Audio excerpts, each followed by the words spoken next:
আচ্ছা আমরা এখন সহস্রধারা একটা ইয়া আছে, ঝর্ণা আছে, সেখানে যাচ্ছি। আর হলো শাকিল, ওই আমাদের লোকেশনটা সুন্দর মতো প্ল্যানিং করছে। আমরা এই রাস্তায় যেতে হবে।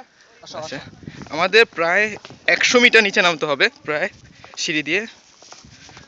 আচ্ছা এবং আমাদের মেন টার্গেট হলো ওদিকটায়।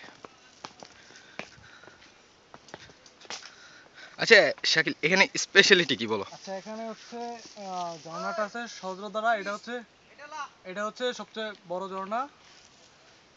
বড় ঝর্ণা এখানকার? মানে হ্যাঁ হ্যাঁ সীতাকুণ্ড উপজেলার সবচেয়ে বড় ঝর্ণা হচ্ছে এই ইকো পার্কের সবচেয়ে বড় ঝর্ণা। এটাতে এখন শীতকাল, কিন্তু হ্যাঁ এটাতে এখনো পানি আছে। হ্যাঁ, এটা একটা ইন্টারেস্টিং। সুপ্তধারা, আমরা অলরেডি এতটা পাস করে আসছি। আচ্ছা হ্যাঁ আচ্ছা এখন আমরা এটাতে যাব। অমিত ওই জায়গায় ক্যামেরা সেটআপ করতেছে। হ্যাঁ, আমার আরেক ফ্রেন্ড। আচ্ছা সেটআপ করুক, তারপর আমরা যাব এবং পরের ভিডিওটা আমরা করতেছি। ক্যাপচার করব।